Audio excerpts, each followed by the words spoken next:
you're crazy. 'Cause baby, you're crazy. Hi guys, and welcome back to another Lukeovision video. Now today I thought I'd teach you a new skill while we're all bored and locked down in quarantine. I won't be needing these for this video. Today we're going to be baking banana bread. Yes, it's so simple and easy. It's a foolproof guide. And believe me, I am no baker whatsoever. No. So I'm going to be using the BBC's recipe, and honestly, it's going to change your lives. We're going to be recycling some bananas and having a great time. So let's go.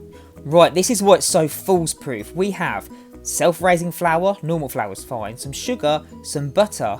We have some bananas, the blacker the better because they're sweeter and taste more strong, baking powder and 2 eggs. You might need more depending on the consistency. So bam, let's go. Here's all the bowls. Right, start by mushing up the bananas. You'll need them nice and moist and soggy and drippy because it's easier to mix. We've got some eggs, some softened butter. It must be softened because it's easier to mix. What makes this so easy and foolproof is that you only need to remember the measurements for the flour, sugar and butter is 140 grams or 5 ounces. It's literally all the same. Now I find it's better to mix all of the wet ingredients first because then it all gets sloshy and it's a really nice mixture for when you eventually have to put in your dry ingredients. So we start by putting the softened butter in with the bananas and then we put the eggs in to make it nice and mushy. It looks a bit like baby food or a bit like sick, but that's alright, it's just how it starts off. Then we put in the sugar to make it nice and sweet. This is a diabetic's nightmare because bananas are full of sugar. So after the sugar we put in the flour. That's it, knead it all over. It's a bit of a beep to get out of the original container because it's so sticky and it just sticks to everything. And it does take its time to really mix in. The consistency shouldn't be too runny, but it shouldn't be really firm. It should be like porridge really. Imagine it's really oaty like porridge. Now here's where you can get spicy.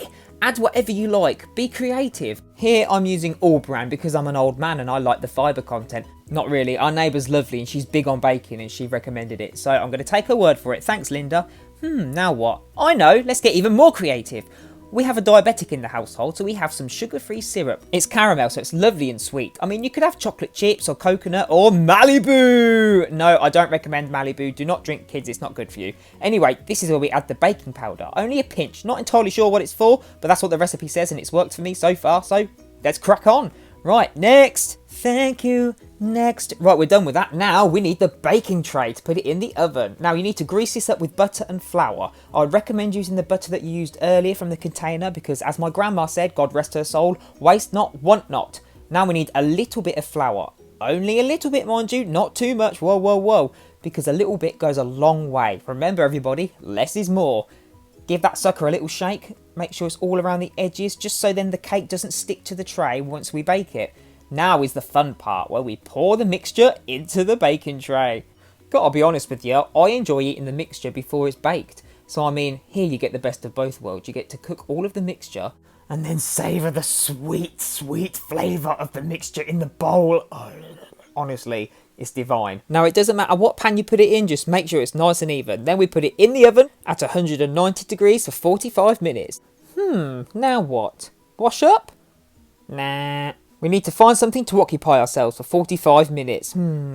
Party! I mean, it would be rude not to, right? As I said earlier, my grandma said, waste not, want not. And I want it, so I'm not going to waste it. Let's go! Remember, drink responsibly. That's all. And if you're feeling extra fancy, why not mix your concoction all together with the same fork that you mixed your banana cake with? Extra flavour and fruity goodness. Now's where we entertain ourselves. Let's party!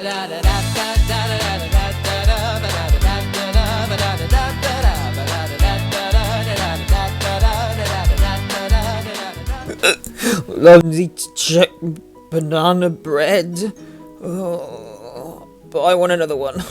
Et voila, and the cake is finished. Now all we need to do is take a sharp knife and stab the cake in the middle, and if the knife comes out clean, then you know it's cooked properly. Remember, knife safety everybody. Now pop it open. Woo, that's hot, get your gloves. Okay, now open it properly, and thanks to the butter and flour, it should slide straight onto your plate. You might need a bit of jiggery pokery, then you cut it down the middle, and you are finished. Look at that cake. Oh, that's all for me, and I don't care what anybody says. I'm in lockdown, that's my excuse. Right, and that's me finished. That's the cake made. If you wanted to do it and make it look fancy, you can add some frosting on the top or whatever you wanted to do to make it your own. But like I said, I'm no master baker, wink wink. It's just something I've taken up as a hobby. I love making banana bread and I don't like seeing food go to waste. Let's not waste food, let's create. And hopefully it's a new skill that you guys can try too, because if I can do it and I'm hopeless in the kitchen, then you can do it for sure. Let me know how you get on. I'll see you soon. Hit that notification bell. Take care. Love you. See ya. Bye.